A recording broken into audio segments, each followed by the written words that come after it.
Dr. Levatino, we'll begin with you. Welcome. Thank you, Chairman and members of the committee. I only have 5 minutes, so I'm going to get right to it.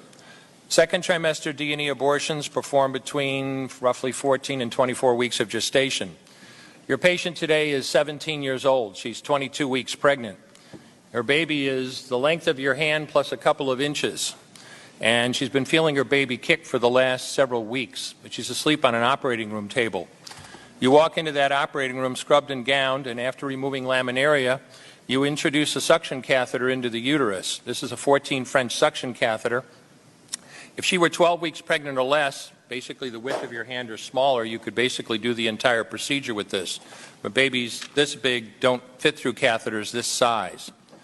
After suctioning the amniotic fluid out from around the baby, you introduce an instrument called a Sofer clamp. It's about 13 inches long. It's made of stainless steel. The business end of this clamp is about 2.5 inches long and a half-inch wide. There are rows of sharp teeth. This is a grasping instrument. When it gets a hold of something, it does not let go. A D&E procedure is a blind abortion, so picture yourself introducing this and grabbing anything you can blindly and pull, and I do mean hard, and out pops a leg about that big, which you put down on the table next to you. Reach in again, and pull out an arm about the same length, which you put down on the table next to you. And use this instrument again and again to tear out the spine, the intestines, the heart and lungs. Head on the baby that size is about the size of a large plum.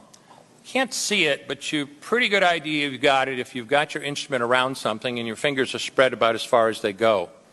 You know you did it right if you crush down on the instrument and white material runs out of the cervix. That was the baby's brains. Then you could pull out skull pieces.